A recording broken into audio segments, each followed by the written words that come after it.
Bom, pessoal, aqui eu vou fazer o exercício 23 do módulo 18.4, que é sobre absorção de calor, a parte lá de temperatura, termodinâmica. Então, capítulo 18, exercício 23. Para preparar uma xícara de café solúvel, um pequeno aquecedor elétrico de imersão é usado para esquentar 100 gramas de água. Então, eu já coloquei aqui as informações que são dadas no problema. Fiz um desenhozinho aí do aquecedor e da xícara de água. A massa é 100 gramas, como eu acabei de ler. Tá. Voltando aqui, o rótulo diz que se trata de um aquecedor de 200 watts. Essa é a taxa de conversão de energia elétrica em energia térmica. Então, energia térmica é o que a gente vai precisar. E como ele falou, 200 watts, a gente já transforma em joules por segundo, que vai ser importante mais pra frente. Calcule o tempo necessário para aquecer a água de 23 graus, ou seja, a temperatura inicial, para 100 graus, que é a temperatura final. Então, algumas coisas que a gente vai precisar para resolver esse exercício são isso que a gente já tem aí e aquelas equações que a gente viu sobre quantidade de calor, que é, por exemplo, aquele Q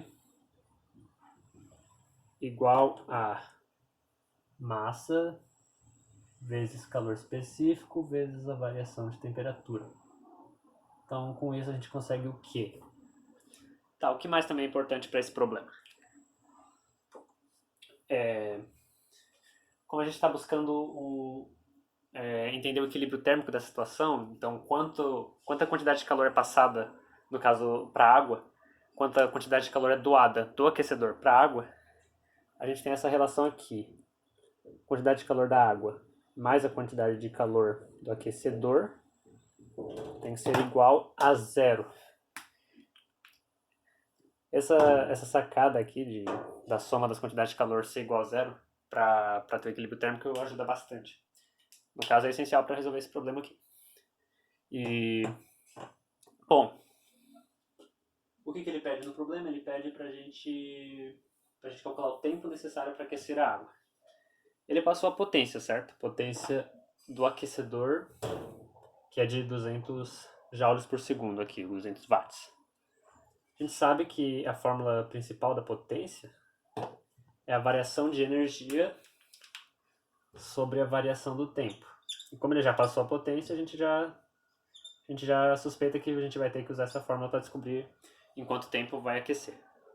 Uma das sacadas desse exercício é que a variação de energia, eu sempre pensava que era só para a variação de energia elétrica, mas essa mesma forma de potência equivale à variação de energia térmica, como foi falado no exercício. Então, esse ΔE, podemos dizer que é o Q do aquecedor, a quantidade de calor que vai ser passado, porque é esse tipo de energia que a gente está falando, energia térmica.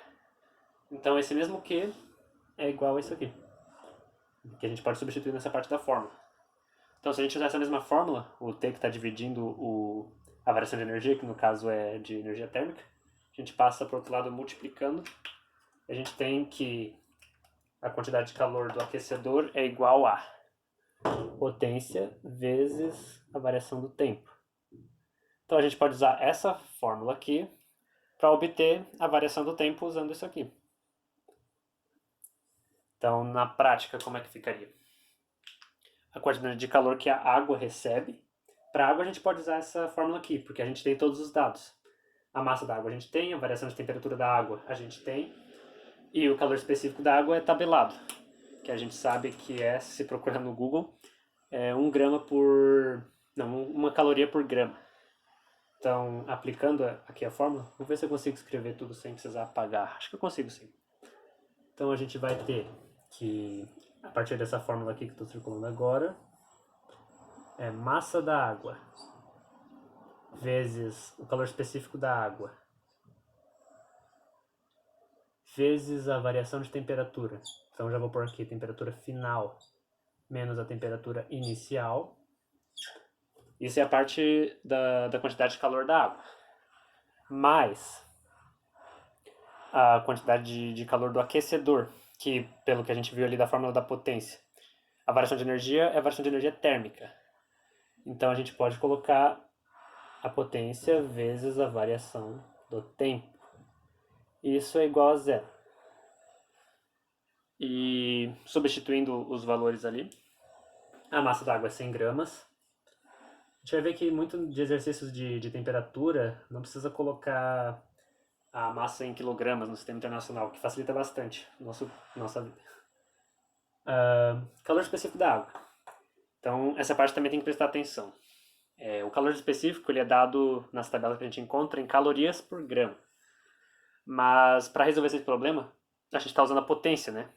E como eu coloquei ali, watts é a mesma coisa que joules por segundo. Então, para que tudo fique na mesma unidade de medida, a parte de energia, a gente pode transformar esse Czinho aí de calorias por segundo para joules por segundo.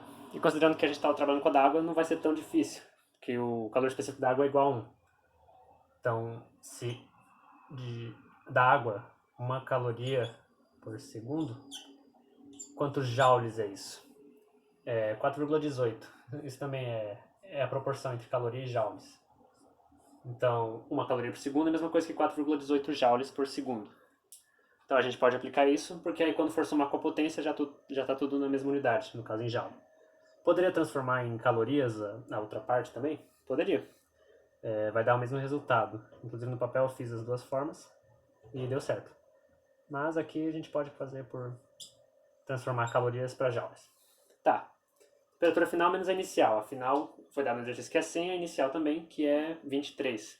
Então se a gente subtrair as duas, vai dar 77. 77 graus Celsius. Beleza.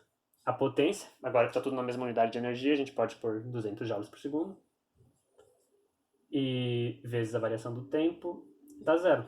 Então aqui, por álgebra, por fazendo todas as continhas, a gente vai conseguir encontrar a variação do tempo. Tá, vou pegar minha calculadora aqui. 100 vezes 77, 7.700. Vezes 4,18... 32.186. Vou pôr aqui. 32.186. Esse 1 tá bem feio. Deixa eu apagar aqui. Tá. Mais 200 ΔT igual a 0. Tá, aqui já dá para obter a variação do tempo. A variação do tempo, que é o que a gente quer, vai ser igual a... Bom, o que está a 3.286 vai passar para o outro lado. E aí o 200 que está aqui multiplicando o tempo vai passar dividindo. Então já vou fazer direto na minha calculadora. Tá aqui o 32.186 dividido por 200 igual a 160,93. Seria negativo, né? Mas como estamos falando de tempo aqui, isso não vai fazer diferença. Então 160,93 segundos. Esse é o tempo que vai levar para o aquecedor poder aquecer aquela xícara de água lá. Bom, então, só recapitulando, o que foi importante de lembrar nesse exercício é a fórmula principal de quantidade de calor, essa aqui. E essa fórmula aqui, às vezes tem um pouco de dificuldade de usar ela, mas ela é bem simples. É para obter o equilíbrio térmico, né?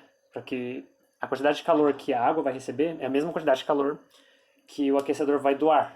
Por isso que quando você soma essas quantidades de calor, vai dar igual a 0. Então é meio que proporcional, né? O quanto calor a água recebe ou quanto calor o aquecedor está doando. Aí também lembrar que na fórmula de potência a gente pode considerar a energia como a quantidade de calor, a energia térmica. E aí a gente consegue usar essa equação para descobrir o tempo. E é isso aí. Espero ter ajudado e até a próxima.